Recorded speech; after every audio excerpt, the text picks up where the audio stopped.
ಅದು ಇನ್ಫೆಕ್ಷನ್ ಆಗಿದೆ ಮೇಡಮ್, ಅದರಿಂದ ಆಂಟಿಬಯೋಟಿಕ್ ಕೊಡ್ತೀವಿ ನಾಳೆ ಮುಗಿಯುತ್ತೆ. ತೊಂದರೆ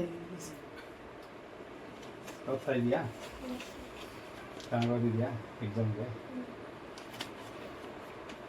ಕೋಚಿಂಗ್ ಕೊಟ್ಟರೆ ನಿಮಗೆ ಸ್ವಲ್ಪ ಅಡಿಷನಲ್ ಅದೇನು ಕಾಯ್ತಾರು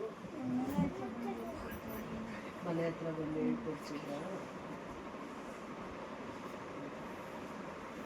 ಈ ಎಕ್ಸಾಮ್ಸ್ ಬರೀ ಚೆನ್ನಾಗಿ ಎಕ್ಸಾಮ್ಸ್ ಬಂತು, ಒಳ್ಳೆಯದಾಗಲಿ.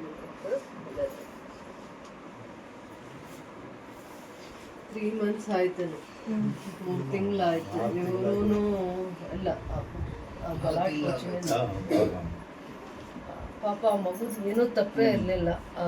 ಆ ಪರಿಸ್ಥಿತಿಯಲ್ಲಿ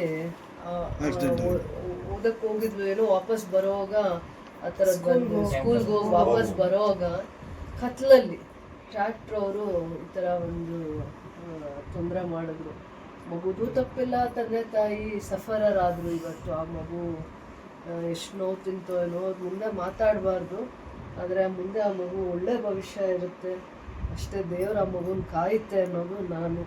ಪೇರೆಂಟ್ಸು, ಅವ್ರ ಅಜ್ಜಿ, ತಾತ, ಇನ್ನೂ ಒಂದು ತಾತ ಒಬ್ಬರು ಬರ್ತಾಯಿದ್ರು ಜೀಡ್ಮಾಕ್ನಳ್ಳಿಯಿಂದ. ಅವರಂತೂ ಎಷ್ಟು ನೋವು ತಿಂತಾಯಿದ್ರು ಅಂದರೆ ಮಗು ವಿಚಾರವಾಗಿ.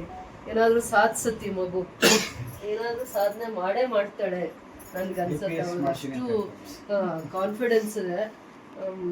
ಇರಲಿ, ದೇವ್ರು ಕಾಯ್ತಾರೆ ಅನ್ನೋದು. ಅದಕ್ಕೆ ನಾನು ಅಷ್ಟೇ ಆ ಮಗು ಧೈರ್ಯ ಹೇಳೋಕ್ಕೆ ಬಂದೆ.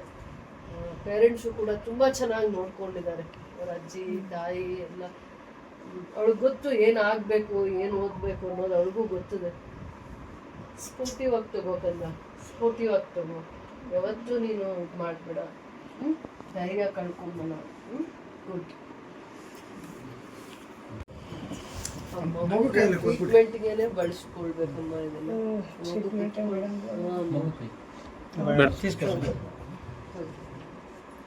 ಮಗುವಿಗೆ ಏನು ಬೇಕು ನೋಡ್ಕೊಳ್ಳಿ.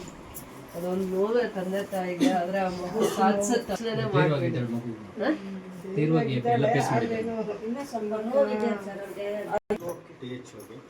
ಅವರು ಪ್ರೈವೇಟ್ ಇದರಲ್ಲಿ ಹೇಳಿದ್ರು ಫಸ್ಟ್ ಡೇ. ಆಮೇಲೆ ಅವತ್ತೇ ನಾನು ಅಲ್ಲೇ ಲೆಟರ್ ಮಾಡಿ THO ಕೊಟ್ಟೆ, ಅವರು ವ್ಯವಸ್ಥೆ ಮಾಡಿದ್ರು ಅಂತ ಹೇಳಿದ್ರು. ನೀವು ಅದನ್ನು ಇನಿಷಿಯೇಟಿವ್ ತಗೊಳ್ಳಿ. ಅವಳಿಗೆ ಧೈರ್ಯ ಇದ್ರೆ ಸಾಕು. ಅದಕ್ಕೆ ನೀವು ಅವಳನ್ನ ಮೋಟಿವೇಟ್ ಮಾಡಿ. ಸರಿ.